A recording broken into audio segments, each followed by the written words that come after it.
He was born a prince of the German Empire, only to die a pariah in the service of its destroyers. His name was August Wilhelm of Prussia, a man with an artist's soul, cursed to live in a family of soldiers. In his desperate hunger for a purpose, he took the most respected name in Germany and laid it at the feet of a madman. He didn't just salute Hitler, he offered him the one thing a Vienna gutter snipe could never possess on his own: the gilded key to the gates of legitimacy. This is the story of how a prince's private wound was weaponized, infecting the German body politic with a poison that masqueraded as a cure. To truly understand how a prince could commit such a monumental error, we must return to the world that created him, a 19th century Prussia that was less a country and more a military machine. The German Empire, the Kaiser, was a new and formidable power on the world stage, a nation stitched together just 2 decades earlier, not by votes and debates, but by the blood and iron of its first chancellor, Otto von Bismarck. At its head was the House of Hohenzollern, a dynasty that had clawed its way from minor Brandenburg electors to German emperors through centuries of ruthless ambition, fiscal prudence, and an almost religious devotion to the army. The soul of this new Germany was not to be found in the concert halls of Munich or the universities of Heidelberg, but in the sprawling barracks of Berlin and on the meticulously choreographed parade grounds of Potsdam. Prussia was not a state with an army. It was an army that had acquired a state. This ethos permeated every aspect of life, most especially the lives of those born to rule it. Into this world on the 29th of January, 1887, August Wilhelm Heinrich Gunther Victor was born. He arrived in the Potsdam City Palace, a place steeped in the martial glory of Frederick the Great, and his birth was not merely a family event, but a matter of state. He was the 4th son of the future Kaiser Wilhelm II and his wife, Augusta Victoria of Schleswig-Holstein, known as Dona. His father, Prince Wilhelm at the time, was the heir to a throne occupied by his aging grandfather, Wilhelm I, the first German emperor. The child was another link in the imperial chain, another potential soldier prince for the dynasty. But from the beginning, he was different. His father, the man who would ascend the throne just a year later as Kaiser Wilhelm II, was the living embodiment of the Prussian ideal, or at least a frantic caricature of it. Wilhelm II was a man of staggering contradictions. His bombastic, saber-rattling public persona, a thin veneer over a core of profound insecurity. This insecurity stemmed in large part from a traumatic birth that had left him with a permanently withered and near useless left arm, an affliction known as Erb's palsy. For the heir to a dynasty that worshipped physical perfection and military prowess, this was a catastrophic flaw. His childhood was a series of torturous and bizarre treatments designed to fix the unfixable, including painful electroshock therapy, and a grotesque device that strapped his good arm to his body to force him to use the paralyzed one. His English mother, Empress Victoria, daughter of Queen Victoria of Great Britain, was a liberal intellectual who despaired at her son's deformity and the brutal Prussian court she had married into. This created a toxic dynamic. Wilhelm grew to resent his mother and her English liberalism while desperately seeking the approval of a grandfather who represented the old, unyielding Prussian way. He compensated for his flawed body with a flawless wardrobe. The hundreds of uniforms he owned were not mere clothing, they were his armor, a new costume for every occasion, each one designed to conceal the withered arm and project an image of hypermasculine martial perfection he could never truly feel. He saw his sons not as individuals, but as extensions of his own imperial will, living vessels for the Hohenzollern destiny. They were to be harder, stronger, and more perfect than he could ever be. The young princes grew up not in a home, but in an institution. Their childhood at the sprawling Baroque New Palace in Potsdam was a whirlwind of tutors, governors, and rigid schedules designed to stamp out any trace of weakness or individuality. Their world was one of cold corridors, cavernous rooms, and the ever-present echo of marching boots from the nearby parade grounds. Affection was a rare commodity, dispensed sparingly and often conditionally. The Kaiser was a distant, intimidating figure who demanded absolute obedience. He would inspect his sons as a drill sergeant inspects his recruits, his gaze lingering on any perceived flaw. Their days were meticulously planned from dawn until dusk. Cold baths, simple, unappetizing meals, endless hours of study, and rigorous physical exercise. There was little room for spontaneity or personal preference. Their formal education took place at the remote Plön Castle in Schleswig-Holstein, a former military academy deliberately chosen for its isolation and Spartan character. The Prinzenerziehung, or the education of a prince, was a system designed to forge them into soldiers, not thinkers. The curriculum, overseen by the stern and arch-conservative tutor Georg Ernst Hinzpeter, prioritized discipline above all else. Languages, history, and science were taught, but always through the lens of German nationalism and Lutheran piety. History was the story of Hohenzollern glory. Geography was the map of Germany's rightful sphere of influence. Literature was the celebration of German heroes.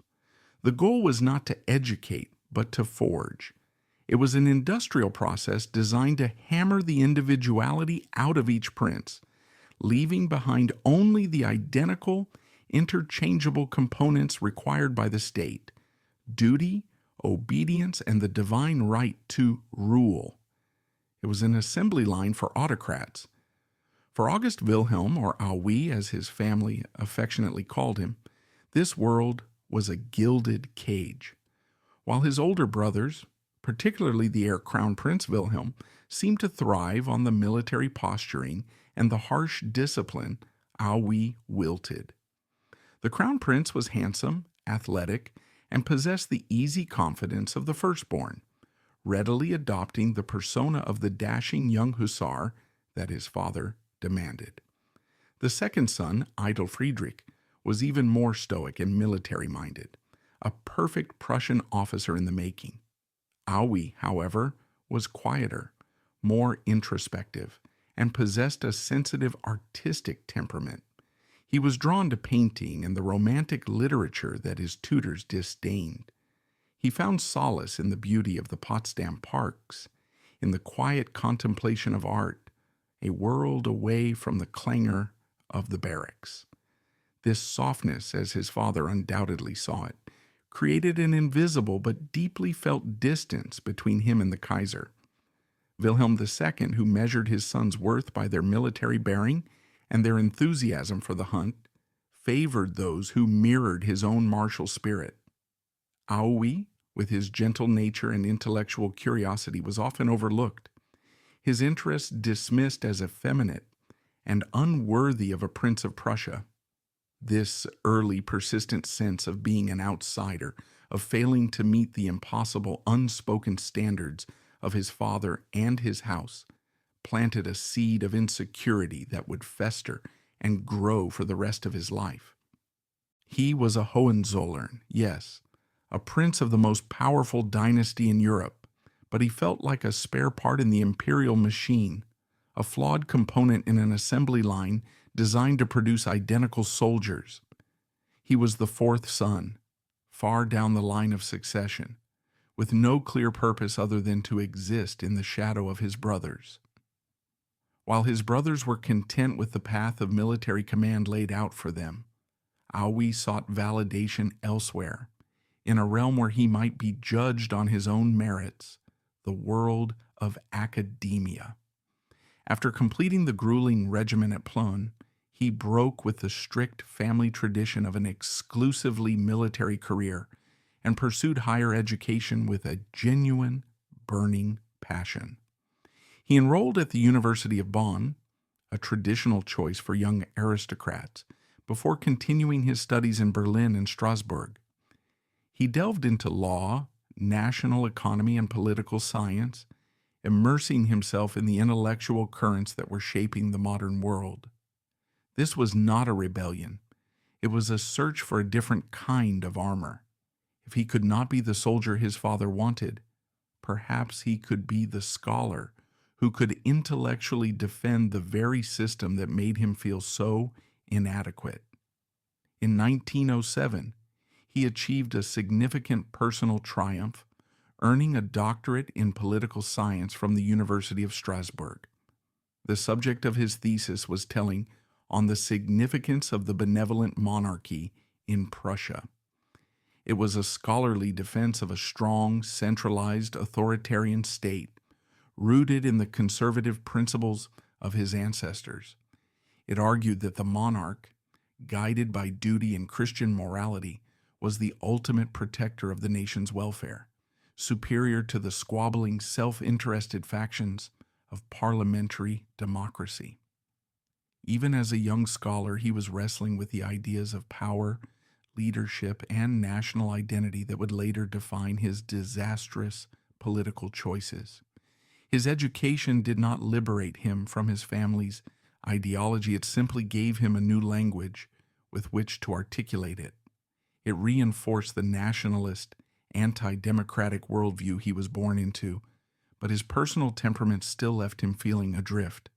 He emerged into adulthood a man of profound contradictions, a romantic soul trained for a soldier's life, an intellectual in a family of warriors, a prince searching for a kingdom of his own where he would finally be seen and valued.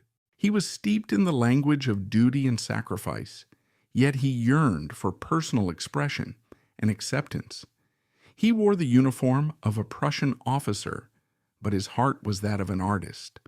This internal schism, this deep-seated feeling of not belonging in the very world he was born to inherit, would make him dangerously susceptible to any movement, any leader that promised to give him the one thing he craved above all else, a sense of purpose. He was a man waiting for a cause to fill the void at the center of his being, a void carved out by a demanding father, a rigid dynasty, and a world that had no place for a prince with the soul of a poet.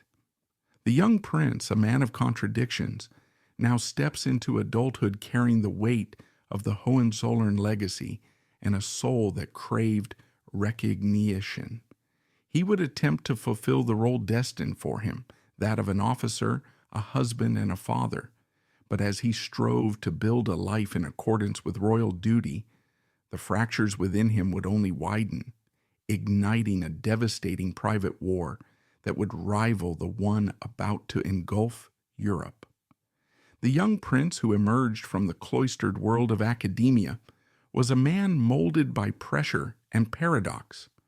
August Wilhelm of Prussia, armed with a doctorate and steeped in the romantic ideals of German art and philosophy, was now expected to assume his predetermined place in the rigid hierarchy of the Hohenzollern dynasty.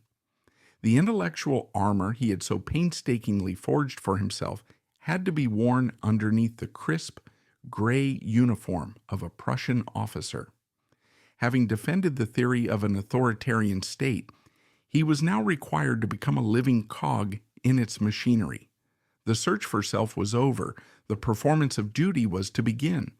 It was a role he would play with quiet competence, but behind the public facade of the dutiful son, the devoted husband, and the wartime administrator, a deep and destructive private war was about to erupt, one that would leave him emotionally shattered long before his country met the same fate.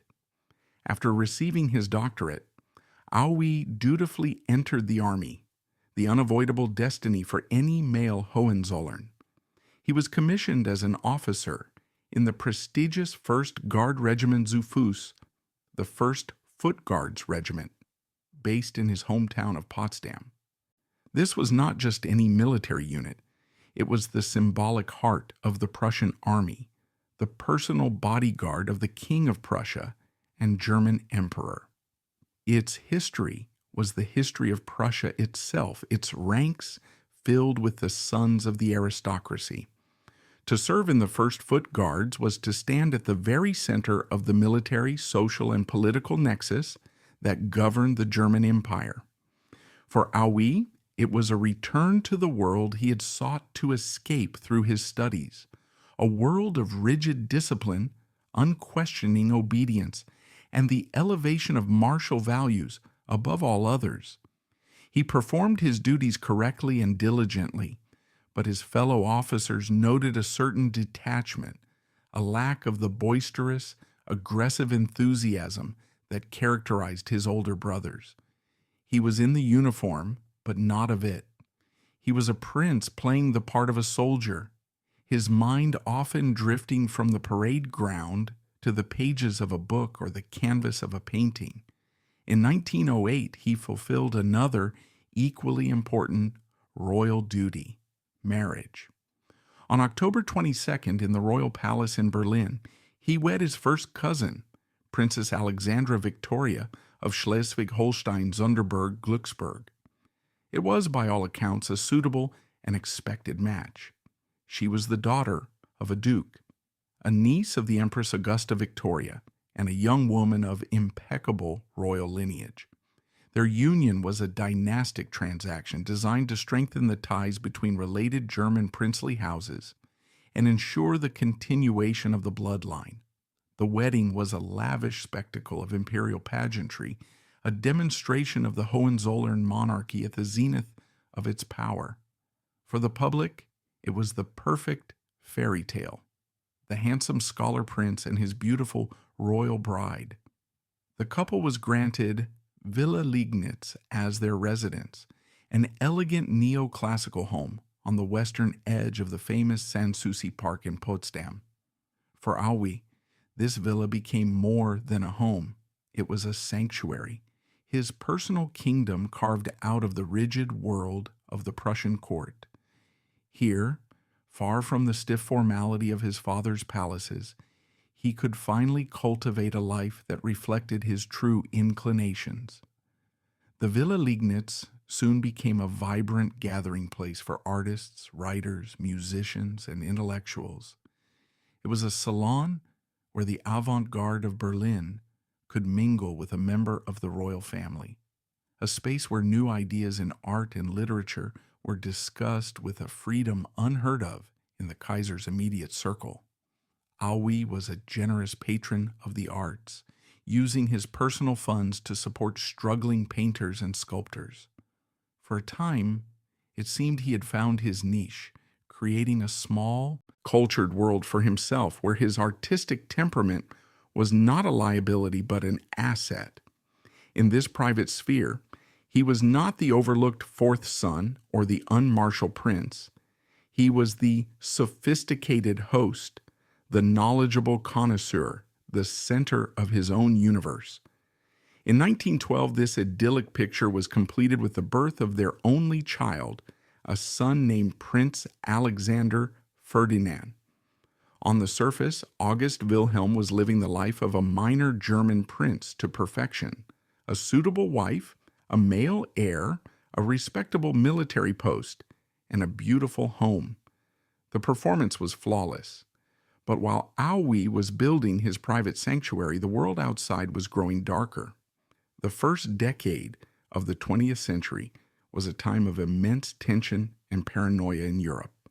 The German Empire, with its booming industry and aggressive foreign policy, Weltpolitik, was viewed with increasing suspicion by its neighbors. A naval arms race with Great Britain fueled mutual hostility. A rigid system of alliances, the Triple Entente of Britain, France, and Russia on one side, and the Triple Alliance of Germany, Austria, Hungary, and Italy on the other, divided the continent into two armed camps. A series of diplomatic crises, from Morocco to the Balkans, brought the great powers to the brink of wartime and again. Within Germany, a sense of increasing or encirclement was pervasive, a feeling that the other powers were conspiring to deny Germany its rightful place in the sun.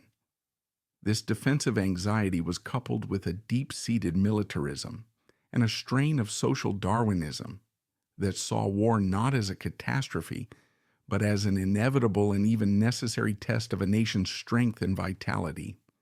The Kaiser and his generals spoke of a future conflict with an almost casual fatalism.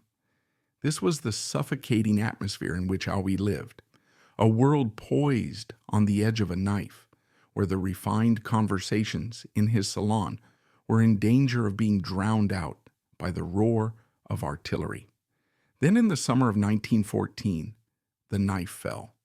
The assassination of the Austro-Hungarian Archduke Franz Ferdinand in Sarajevo triggered the alliance system, and within weeks, the continent was engulfed in the greatest and most terrible conflict humanity had ever seen, the First World War. In Germany, the outbreak of war was met with a wave of patriotic euphoria known as the Spirit of 1914. Political differences were set aside as the entire nation mobilized for what they believed would be a short, glorious, and victorious conflict. For the Hohenzollern princes, this was their ultimate calling, the moment for which their entire lives had been a preparation. Aui's brothers went off to seek glory at the front. The Crown Prince Wilhelm, despite his questionable military talents, was given command of the Fifth Army and became the public face of the German war effort at Verdun, his image plastered across propaganda posters as a great military hero. Prince Eitel Friedrich was in the thick of the fighting from the earliest days. They were living the destiny forged for them at Plön Castle. August Wilhelm, however, was given a vastly different role. He was appointed Landrat, or district administrator, for the Ruppen district in Brandenburg. This assignment was a defining moment in his life. The role of a Landrat was an important civilian post, responsible for overseeing the local administration, managing resources, enforcing wartime regulations, and maintaining public order on the home front. It was a job that required the very skills he had honed at university: legal knowledge, administrative competence, and an understanding of political economy. In many ways, he was far better suited for this work than for commanding troops in a trench. But in the hyper-militarized culture of wartime Germany, where honor and status were measured by proximity to the front lines, a civilian administrative job, no matter how essential, was seen as a lesser contribution. It was a safe, comfortable position far from the mud and blood of the trenches. While his brothers were dodging bullets and, at least in theory, sharing the hardships of the common soldier, he was managing local affairs from the safety of a palace. This administrative post deepened the old agonizing wound of inadequacy. It reinforced his status as the unmartial prince, the intellectual, the outsider. Every propaganda photograph of his heroic brothers at the front was a silent rebuke. His work was vital to the war effort, but it was unglamorous, invisible, and carried none of the romantic cachet of battlefield command. It was during this period of professional frustration and simmering resentment that the first great crisis of his personal life began to unfold, a crisis that would destroy his family and expose the deep fractures in his own character. The source of this crisis was his close aide and constant companion, Hans Georg von Mackensen. Mackensen, the son of the celebrated Field Marshal August von Mackensen, was a man of considerable charm and intelligence. He became Aui's adjutant and confidant, and their bond grew to be exceptionally, and to outsiders, unnervingly close. Mackensen was everything Aoi was not: confident, dashing, and socially adept. He became the prince's shadow, his advisor, and the central emotional anchor in his life. Their friendship was intense, all-consuming, and began to eclipse every other relationship in Aoi's world, most notably his marriage. While the exact nature of their relationship remains a subject of historical debate and speculation, its effect was catastrophic and undeniable. His wife, Princess Alexandra, found herself completely marginalized. Her husband's time, attention, and emotional energy were entirely devoted to Mackensen. The household revolved around the two men. By 1916, unable to tolerate what she saw as an intolerable and humiliating situation, Alexandra left her husband. The separation became a quiet but deeply damaging scandal within the imperial family. Divorce was absolutely unthinkable for a son of the Kaiser during wartime. It would bring shame upon the House of Hohenzollern and provide potent propaganda for the enemy. The Kaiser himself intervened, his fury directed at his son's failure to manage his own household. He forbade a divorce, forcing Aoi and Alexandra to maintain the public fiction of a marriage. But the damage was done. Aoi's personal life was in turmoil. His marriage was a hollow shell, maintained only by imperial decree.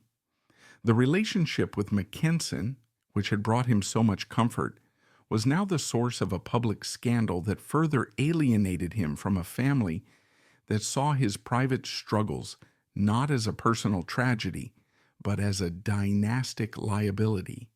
He was trapped. The war that was tearing Europe apart was now waging a private, hidden war within the prince's own home, leaving him more alone and more vulnerable than ever before. He was failing in his public role as a glorious warrior prince, and in his private role as a husband and head of a family. The carefully constructed facade of the perfect prince was crumbling, revealing a man grappling with a profound personal crisis, and perhaps a secret that, in his time and place, was utterly taboo. This intense emotional turmoil, hidden behind the larger tragedy of the World War, would leave him emotionally scarred and desperate for a new anchor in the political storm that was about to break over Germany, a storm that would sweep away the old world and offer dangerous new certainties to men who had lost their way. Wounded by the collapse of his personal life and sidelined during the Great War, August Wilhelm was now a broken man in a dying empire. The political storm he sensed was about to break would be more than just a historical event. It would be a catastrophic echo of the chaos in his own soul. As the Hohenzollern throne collapsed, the world would be turned upside down, casting this lost prince into a chaotic new reality, where he would have to forge a new purpose from the ashes of the past. By the autumn of 1918, the German Empire was a hollowed-out shell. 4 years of brutal industrialized warfare had bled it white. The Allied blockade had brought the home front to the brink of starvation, with the civilian population subsisting on turnips and bread made with sawdust. The great spring offensive on the Western Front had failed, shattering the last reserves of German manpower and morale. The army, once the invincible pride of the nation, was broken, retreating and disintegrating under the relentless pressure of Allied attacks, now reinforced by fresh American troops. The atmosphere of glorious certainty that had marked the spirit of 1914 had curdled into a grim potion of despair, exhaustion, and simmering rage. For Prince August Wilhelm, a man whose personal world had already collapsed into a ruin of marital shame and professional inadequacy, the impending national catastrophe would not be a separate event, but the terrifying external manifestation of his own internal collapse. The cage of gold and iron was about to be torn apart, and he, like millions of his countrymen, would be cast adrift into a new and terrifying reality. The final act began not in the halls of power in Berlin, but in the naval ports of the North Sea. In late October, the German High Command, in a final act of suicidal pride, ordered the fleet to sail out for a last-ditch battle against the British Royal Navy. It was a death ride, and the sailors knew it. Having languished in port for years, their morale eroded by inactivity and revolutionary propaganda, they refused the order. The Kiel Mutiny of October 29th was the spark that lit the fuse. The sailors' revolt spread like wildfire, igniting long-simmering resentments across the country. Within days, workers' and soldiers' councils, Arbeiter- und Soldatenrat modeled on the Russian Soviets, were seizing control of cities and military bases. The revolution was not a carefully planned conspiracy. It was a spontaneous, chaotic eruption of a people who could endure no more. For Kaiser Wilhelm II, isolated at the Army's general headquarters in Spa, Belgium, reality was slow to set in. He was surrounded by generals who could no longer guarantee the loyalty of their troops. On November 9, 1918, the moment of truth arrived. His chancellor, Prince Max of Baden, preemptively announced the Kaiser's abdication in a desperate attempt to control the chaos engulfing Berlin. In the capital, the Social Democrat Philipp Scheidemann, fearing that the radical socialists were about to declare a Soviet republic, stood on a balcony of the Reichstag building and proclaimed the birth of the German Republic. That same day at Spa, the Kaiser's own generals delivered the final, devastating blow. Field Marshal Paul von Hindenburg stood by as his deputy. General Wilhelm Gruner informed the all-highest warlord that the army would no longer fight for him. The institution that had been the bedrock of the Hohenzollern dynasty for centuries had abandoned its king. Stripped of his power and his purpose, the last German emperor fled by train across the border into exile in the neutral Netherlands. For August Wilhelm, this was not just a political event. It was a personal apocalypse. It was the earthquake that shattered the foundations of his entire existence. The abdication of his father was the collapse of his universe's gravitational center. The dynasty that had ruled Prussia and Germany for 500 years was gone, swept away in a matter of days. He was no longer His Royal Highness Prince August Wilhelm of Prussia, a person of state, a link in a sacred chain.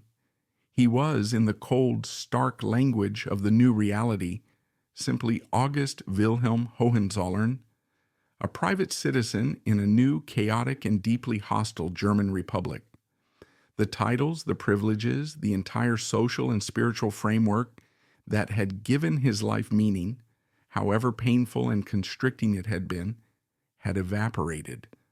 The gilded cage was gone, but rather than feeling liberated, he was terrified, exposed, and utterly lost in the storm. In the chaotic months that followed, as the new republic fought for its life against communist uprisings and right-wing paramilitaries, Aui's personal world continued its parallel disintegration. The fall of the empire triggered the final collapse of his private life. With the Kaiser's imperial authority gone, the one barrier to his divorce was removed. In March 1920, the marriage between Prince August Wilhelm and Princess Alexandra Victoria was officially dissolved by a Berlin court. The scandal, once a closely guarded secret whispered in palace corridors, was now public knowledge, dissected in the pages of the Republican press. He was granted custody of their son Alexander, but the relationship was strained, poisoned by the bitterness of the separation and the public humiliation. He was a single father navigating a world he no longer understood. Simultaneously, his financial security vanished. The vast fortunes and estates of the House of Hohenzollern, became the subject of a long and bitter legal and political battle with the new government. While a final settlement in 1926 would leave the family with substantial properties, the immediate post-war years were a time of profound financial uncertainty. For a prince who had grown up in palaces staffed by hundreds of servants, the necessity of earning a living was a shocking and deeply humbling blow. Aui, the patron of the arts, was now forced to become a professional artist himself, selling his own landscape paintings and portraits to make ends meet. This public fall from grace was a constant gnawing reminder of all that he had lost. Every painting sold was a transaction that underscored his new diminished status. The man who was born to rule was reduced to trading his talents for cash, like any commoner. This period of intense personal loss and disorientation pushed him decisively into the arms of Germany's burgeoning far-right movements. He, like countless other dispossessed aristocrats, angry veterans, and ruined members of the middle class, despised the new Weimar Republic. He saw it not as a new dawn for Germany, but as a degenerate state born of treason and national shame. He subscribed wholeheartedly to the poisonous and pervasive Dolchstoßlegende, the stab-in-the-back myth. This was the comforting lie that the German army had not been defeated on the battlefield, but had been betrayed by a conspiracy of treacherous politicians, the November criminals, socialists, pacifists, and increasingly Jews on the home front. For men like Aui, this myth was essential. It transformed a clear military defeat into an act of betrayal, preserving the honor of the army and providing clear scapegoats for the nation's humiliation. The Republic, with its democratic constitution, its liberal social values, and its acceptance of the humiliating Treaty of Versailles, was the living symbol of this betrayal. His personal sense of loss, his title, his fortune, his family's honor, became fused with the nation's collective trauma. His fight to restore his own lost world became indistinguishable from the fight to destroy the new democracy. He did not retreat into a life of quiet artistic obscurity. Instead, he sought a new purpose, a new uniform, and a new family in the counter-revolutionary milieu. He found it in the Stahlhelm, Bund der Frontsoldaten, the Steel Helmet League of Front Soldiers. Founded in 1918, the Stahlhelm was not a political party, but a massive veterans association that quickly became one of the most powerful and destabilizing forces on the German right. With a membership that swelled to over 500,000, it was a state within a state, a private army for the nationalist cause. Its ideology was simple and brutal. It was fiercely anti-democratic, anti-communist, and anti-republican. Its members marched in military formations, dreamed of restoring the monarchy, and dedicated themselves to avenging the shame of Versailles and crushing the UN German spirit of the Weimar Republic. The Stahlhelm was more than a movement. It was a sanctuary for Germany's wounded pride, and in it, Aui found his homecoming. In this fraternity of the resentful, his royal name was not a relic, but a holy icon. For the first time, he was not judged for what he couldn't do, but worshipped for what he was, the living ghost of a glorious past. He gave them a priceless veneer of legitimacy. They gave him the one thing he had craved his entire life, a reflection of himself as a hero. He became one of the Stahlhelm's most prominent speakers and figureheads. He would attend their massive, torchlit rallies, a tall, gaunt figure in a field gray trench coat, lending his royal prestige to the cause of Republican destruction. He was no longer a victim of history. He was actively working to reverse it. His political activities, however, drove the final wedge between him and his own family. His exiled father, the former Kaiser, living a quiet life of a country squire at Huisdoorn in the Netherlands, was horrified. While Wilhelm II also dreamed of a Hohenzollern restoration, he envisioned it as a dignified event, brought about by a grateful nation calling him back to the throne. He believed in maintaining the mystique and distance of royalty. He was appalled to see his own son engaging in the grubby, street-level politics of extremist groups rubbing shoulders with political brawlers and rabble-rousing agitators. He saw Auwie's actions as reckless, undignified, and degrading to the family name. In letters from Dorn, he chastised his son, at one point calling his political maneuvering a form of betrayal to the true, elevated cause of the monarchy. It was the final, tragic irony of Auwie's life. The prince, who had spent decades yearning for his father's approval, was now achieving a measure of fame and purpose by actively defying him. He had finally found a father figure, not in the flesh and blood man, in Dorn, but in the abstract idea of the fatherland, represented by the nationalist right. He had chosen his new political family over his own blood. By the late 1920s, August Wilhelm Hohenzollern was a man completely cut loose from all his traditional moorings, his country's system of government, his royal title and status, his marriage, much of his fortune, and now his own family.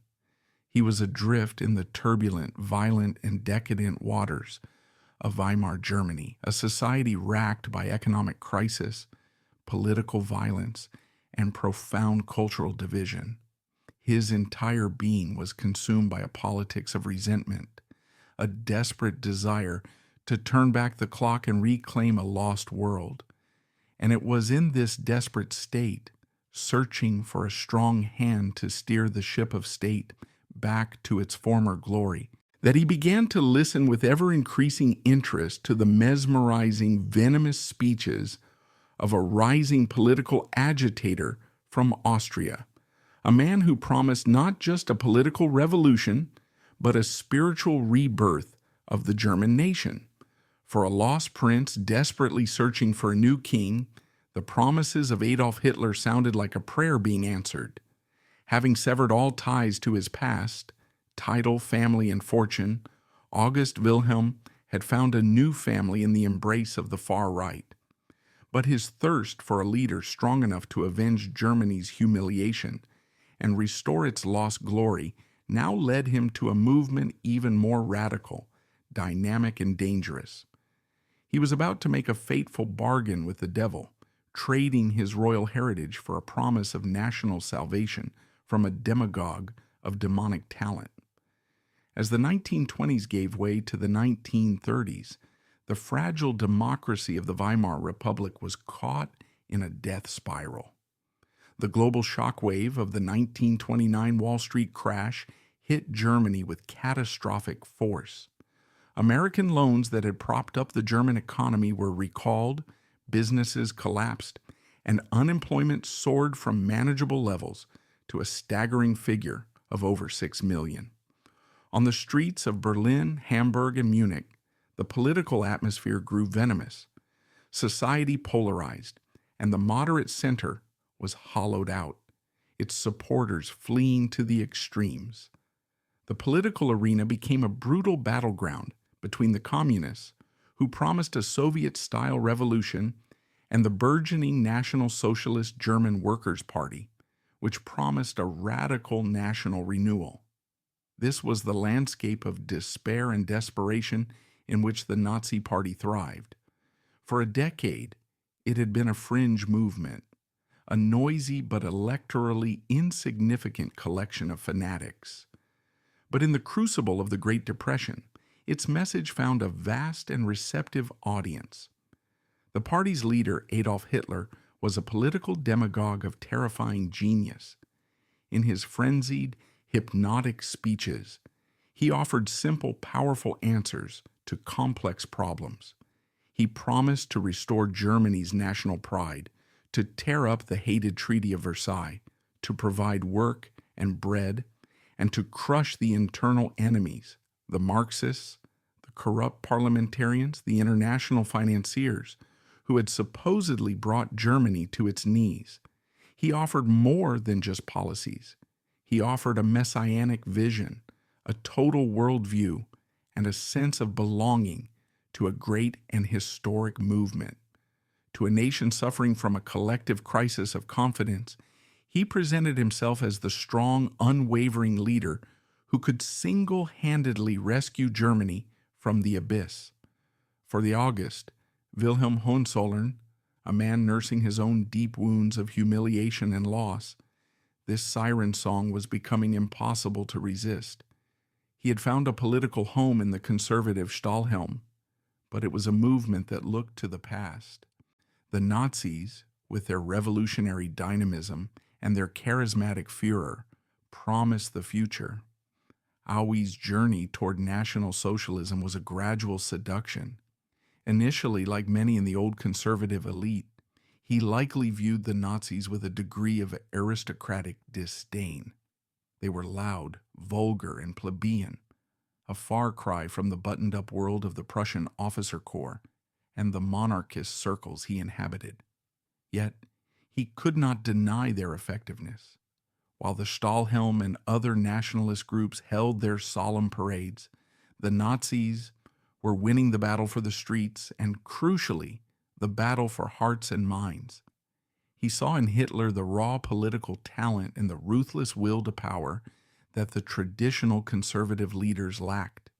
He began attending Nazi rallies, listening to the speeches, feeling the electric, almost religious fervor of the crowds. He met Hitler on several occasions, brought together by mutual acquaintances in the nationalist scene like Hermann Göring, the former fighter ace who provided a bridge between the old military establishment and the new party. In these meetings, Hitler was masterful. He understood Aui's deep-seated insecurities and his desperate monarchist dreams. Instead of treating him as an irrelevant relic, Hitler showered him with attention and a carefully calculated deference. He spoke to the prince not of a Nazi revolution, in the socialist sense, but of a national revolution that would sweep away the decadent republic and restore Germany's traditional values. He skillfully allowed Aui to believe that once the chaos was cleared away and the communists were dealt with, the question of restoring the monarchy would be on the table. For Aui, who had spent his life in the shadow of a dismissive father, this attention from a man who commanded such popular devotion was intoxicating. He began to convince himself of a fatal delusion, a political miscalculation that would be shared by many other conservatives, that Hitler was a useful, if somewhat uncouth, instrument. They believed they could use his popular movement to destroy the Republic, after which the real powers, the army, the industrialists, and the old aristocracy, would step in, sideline the political fanatics, and restore a conservative authoritarian state, perhaps even the monarchy itself. On April 1st, 1930, August Wilhelm of Prussia took the most fateful step of his life. He formally applied for membership in the Nazi Party. He was welcomed with open arms, and his early membership number signified his high-profile status within the party. A year later, in 1931, he deepened his commitment by joining the Sturmabteilung, the SA, the party's violent paramilitary wing. He was given the honorary rank of Standartenführer and was often seen, and more importantly, photographed, in the brown shirt and swastika armband of the stormtroopers. The news sent shockwaves through Germany.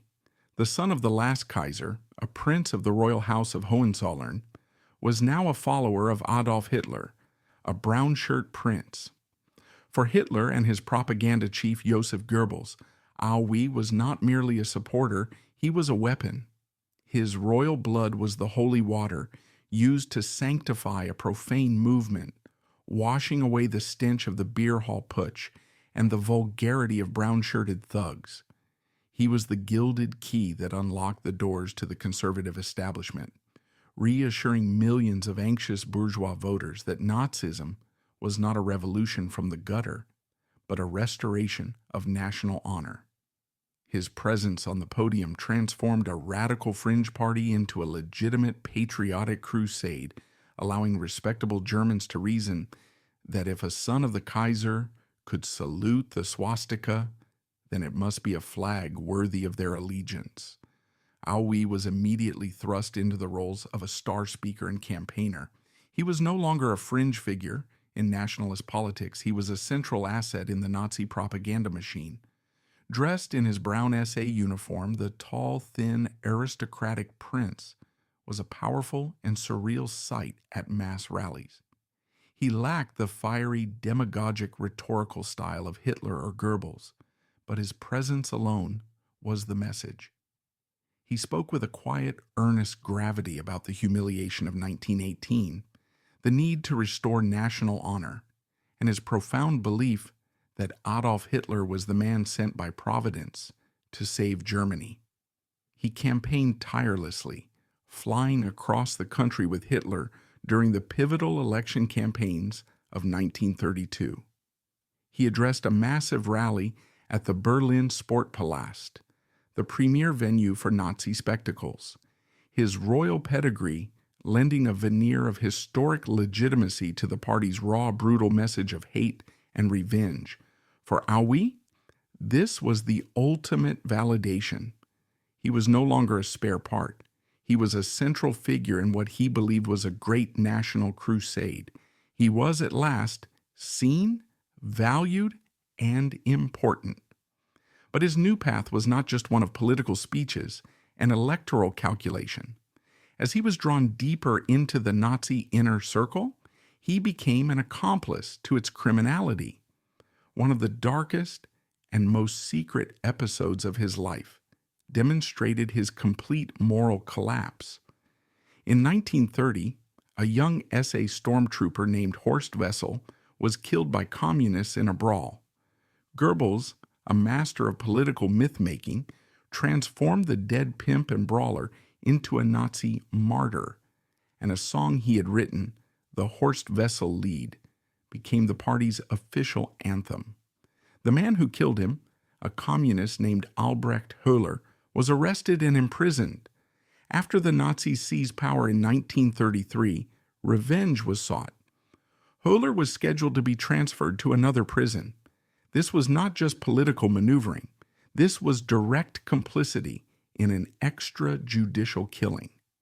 The sensitive artistic prince, who once found solace in painting, had become a foot soldier for a terrorist regime, actively participating in its campaign of political murder. His family, watching from afar, was appalled. His father in Dorn was beside himself with rage and shame, seeing his son's actions as the ultimate degradation of the Hohenzollern name. His only sister, Victoria Luisa, publicly condemned his Nazi affiliation. His son Alexander grew even more distant, horrified by his father's political choices. But Aui was deaf to their pleas, blinded by his newfound sense of purpose. He was intoxicated by the power and sense of belonging he found in the Nazi ranks. Even within the party, his position was fraught with tension. While Hitler continued to find him useful, others in the leadership despised him. Joseph Goebbels, in particular, loathed Aui with a passion. Goebbels, the radical ideologue who preached a revolutionary, anti-bourgeois form of National Socialism, saw the prince as a symbol of the reactionary, aristocratic world he wanted to destroy. He recorded his contempt in his diaries, sneering at Aui as a political lightweight and a foolish boy. He was intensely jealous of the attention Hitler paid to the prince, and saw his monarchist ambitions as a dangerous distraction from the true goals of the movement. But for the moment, the prince was too valuable a propaganda tool to be discarded. After Hitler became chancellor in January 1933, Aui was rewarded for his services. He was given a seat in the now powerless Prussian State Council and a position as a Nazi deputy in the Reichstag, which was rapidly becoming nothing more than a rubber stamp assembly for Hitler's decrees. On the surface, he had achieved a position of influence he had never known as a royal. He stood close to the center of power in the new Germany he had helped to create. He had made a pact with the devil, trading his honor, his family, and his moral compass for a place at the table. He was convinced he had made a brilliant bargain, that he was cleverly using the Nazi movement to restore his family to the throne. He was tragically, catastrophically mistaken. He was not the puppet master, he was the puppet, and the strings were about to be cut. Intoxicated by power and recognition, August Wilhelm believed he was cleverly manipulating a political movement for his own ends. He had played the part of a prince in a brown shirt, helping to legitimize Hitler and bring the Nazis to power. But now that the goal had been achieved, the curtain was about to fall, and his role in the drama was over. The prince would soon realize a brutal truth. In the ruthless chess game of the Third Reich, he was not a player, but merely a pawn who had served his purpose and was about to be sidelined and silenced. On January 30th, 1933, Adolf Hitler, the former Vienna dosser and failed artist, was sworn in as Chancellor of Germany. For the Nazi movement, it was the culmination of a decade of struggle, a moment of ecstatic triumph. Torchlight parades of SA stormtroopers snaked through the Brandenburg Gate, their chants echoing across a Berlin seized by a revolutionary fervor. For Prince August Wilhelm, watching these events unfold, this was the moment his great gamble was supposed to pay off. The hated republic was dead, the national spirit was reborn, and the strong leader he had championed was now at the helm of the state. In his mind, the final act of this national drama was about to commence. The grateful Führer would step aside or assume the role of a regent and call the Kaiser back from exile, restoring the House of Hohenzollern to its rightful place. It was the fantasy that had justified everything, the break with his family, the degradation of his name, his complicity in the brutal politics of the street.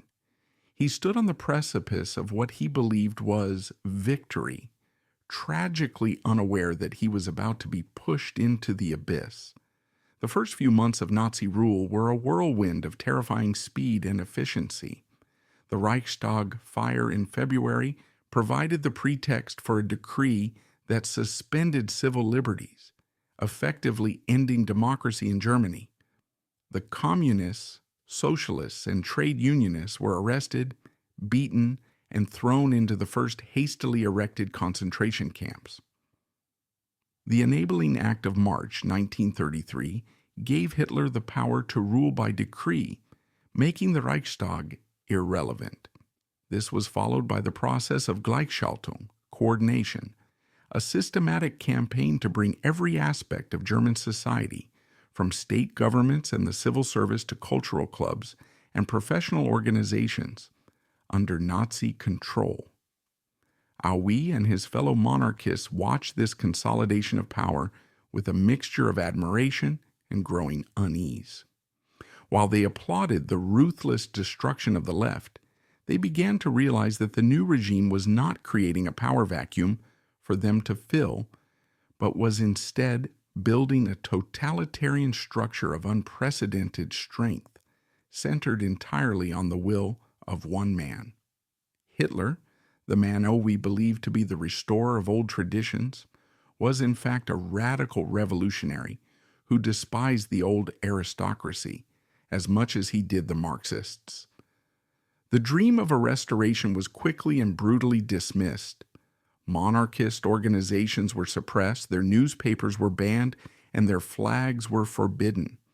In private conversations and public speeches, Hitler made it unequivocally clear that the Third Reich had no room for a Kaiser.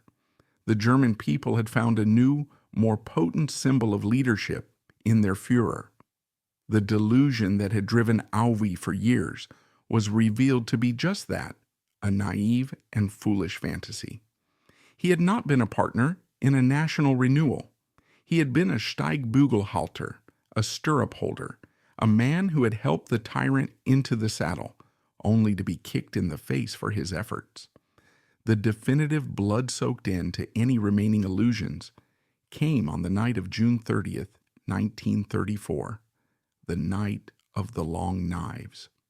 For months, a power struggle had been brewing between the German army and the SA. Ernst Röhm, the leader of the SA and one of Hitler's oldest comrades, dreamed of his 4 million strong brown shirt army absorbing the traditional military and becoming the primary armed force of the new state. This second revolution threatened Hitler's secret pact with the conservative army leadership, whose support he needed to secure his power and rearm Germany. Hitler chose the army.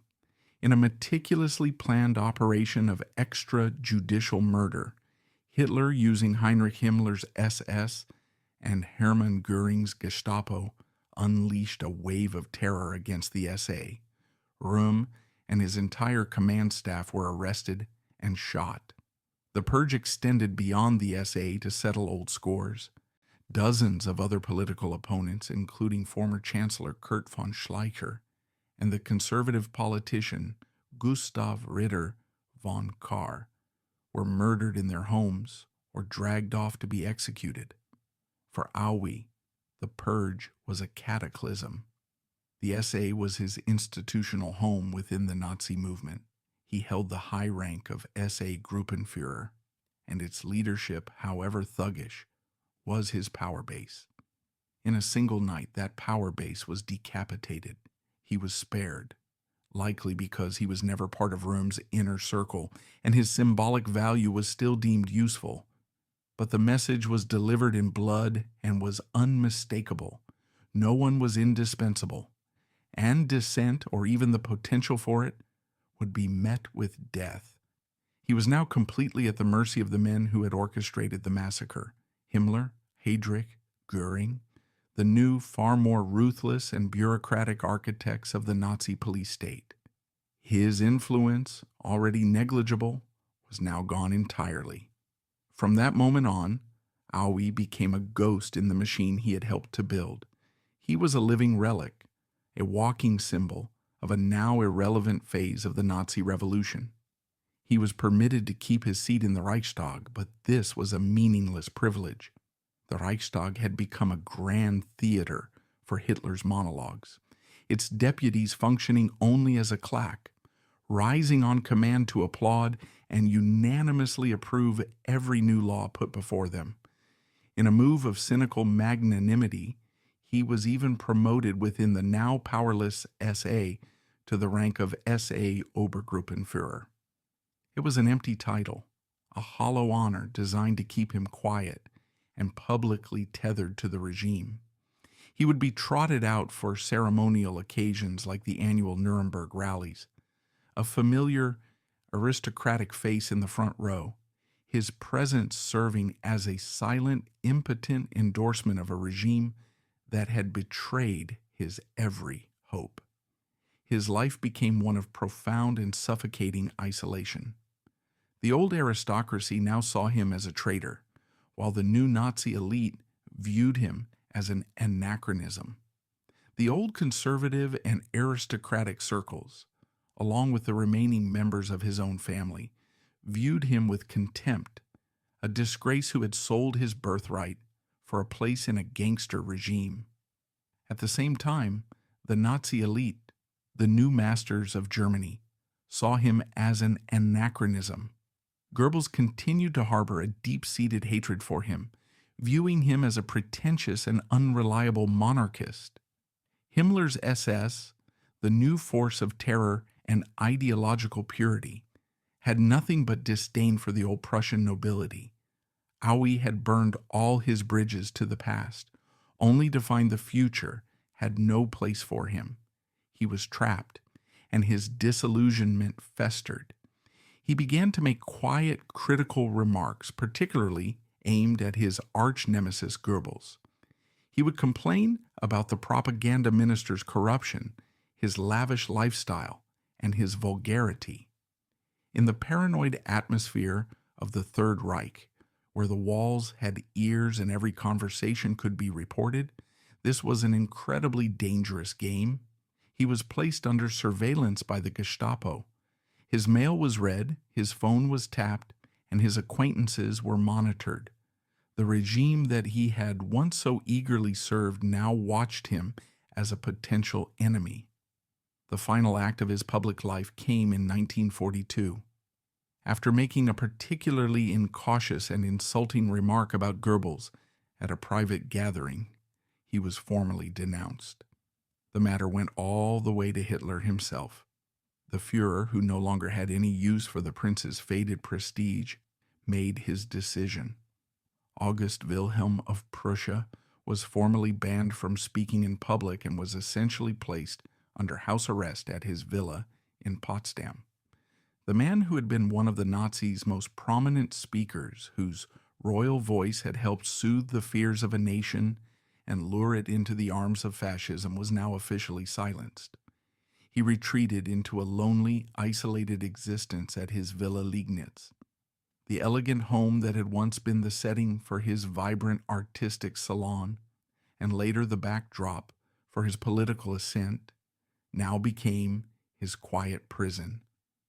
He returned to the solace of his youth, his painting.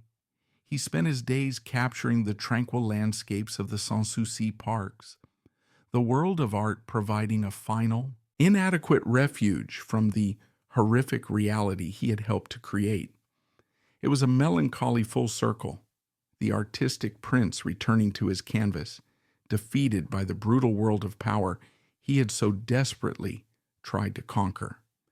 As the Second World War raged, descending into the industrial-scale slaughter of the Holocaust and the destruction of German cities, Aue was a spectator to the Götterdämmerung. His personal story during these years is one of profound moral ambiguity. There is some anecdotal evidence that he grappled with a guilty conscience. He reportedly used his few remaining connections to intervene on behalf of a few Jewish acquaintances, managing to help some escape the country or survive. These were small personal acts of decency in the face of an incomprehensible evil, perhaps attempts to balance the moral ledger of his life. Yet he never made a public break with the regime. He remained a member of the Nazi Party, a wearer of its uniform, and by all accounts a believer in Adolf Hitler until the very end. He was a man living in the ruins of his own terrible choices, haunted by the specter of the crown he had thrown away for a promise that was always a lie, a prisoner in a Germany he no longer recognized, but one which he himself had helped deliver into darkness. Sidelined and silenced, the prince who was once the Nazis' powerful propaganda tool now lived out the regime's final years in solitude and oblivion. He was a ghost in the very machine he had helped to build, a prisoner in the ruins of his own disastrous choices. As the Third Reich collapsed in fire and destruction, the final day of judgment arrived. History and the victors would force him to face his final reckoning and his legacy, and to answer the question, what is the ultimate price for a life spent searching for recognition? In the spring of 1945, the 1,000-year Reich that was meant to last for a millennium collapsed into a hellscape of fire, ruin, and retribution. From the west, the Anglo-American armies pushed across the Rhine. From the east, the vast, vengeful tide of the Soviet Red Army rolled over the plains of Prussia, closing a brutal circle of history. Berlin, the once proud capital of the empire and the nerve center of the Nazi war machine, was a smoldering, apocalyptic wasteland. For millions of Germans, it was the Stunde Null, the 0 hour, a moment of total defeat and existential collapse. For Prince August Wilhelm, now a gaunt, ailing man of 58, hiding in his elegant villa in Potsdam As artillery shells screamed overhead, the final terrible day of reckoning had arrived. The idols he had worshipped were being smashed. The world he had sacrificed everything for was being annihilated, and he was about to be called to account for the choices he had made. The end came with the chaotic finality of total war. His Führer, the man he had once hailed as Germany's savior, died a coward's death by his own hand in a subterranean bunker, his body hastily burned in a shell crater. The regime that had promised endless glory dissolved into a frantic scramble of terrified officials trying to save their own skins. In late April, Soviet troops stormed Potsdam, bringing the front line of the war to his very doorstep. He survived the initial chaos, but his fate was sealed. He was a prominent Nazi, a Hohenzollern prince, and a symbol of the nexus between the old Prussian militarism and its monstrous 20th century successor. As the Red Army closed in on Potsdam, he fled north towards Schleswig-Holstein. It was there, in the final days of the war, in May 1945, that he was identified and arrested by American forces. The moment of his capture was the final pathetic scene in his fall from grace. The son of the last German emperor, a frail, broken old man, being taken into custody by young American GIs who likely had no comprehension of the historical weight of the name Hohenzollern. He was no longer a prince, no longer a Nazi dignitary. He was simply prisoner number 128. For the next 3 years, he was shuffled between Allied internment camps, most notably at Ludwigsburg, a former palace that now served as a processing center for tens of thousands of suspected Nazis. His health, already fragile, deteriorated rapidly in the grim conditions of the camps. He was a man in limbo, stripped of his identity and waiting for judgment while the victorious Allies and the nascent German authorities struggled to untangle the vast web of complicity that had defined the Third Reich. Finally, in 1948, his time came.